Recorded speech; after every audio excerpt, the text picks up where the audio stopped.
local chapter of the NAACP wants charges against a Lexington teen upgraded. A Lexington Catholic high school student is accused of harassing and threatening another student because of his race. He faces a misdemeanor charge right now, but some want that to be a felony. WKYT's Caitlin Sentner talked to chapter leadership in a story that's new at 11. Sadly, Lexington Catholic is certainly not an anomaly. We know that we've heard reports of these same things happening at our 5 public high schools.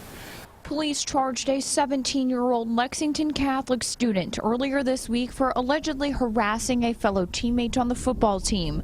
But a local chapter of a national organization says the current misdemeanors aren't enough. These are things that we don't want to bring a hammer down on children, but at the same time we have to make sure that they understand that that kind of behavior is not acceptable. The hate speech that is going on inside of our schools when kids are just trying to get an education. Denisha Vinegar, mom to 14-year-old DeMarco, told WKYT she found threatening messages on her son's computer. At one point, DeMarco was asked if he knows what lynch means, and the message goes on to say, "Lynch means I'm going to hang you because you're black and I just might." So that's the reason why we've really pushed for this case to be elevated, because we don't want this to happen to anybody else.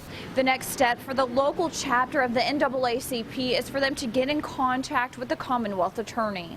If the Commonwealth Attorney takes on this case, it then becomes a federal one. These youth, they're being fed that by their families oftentimes.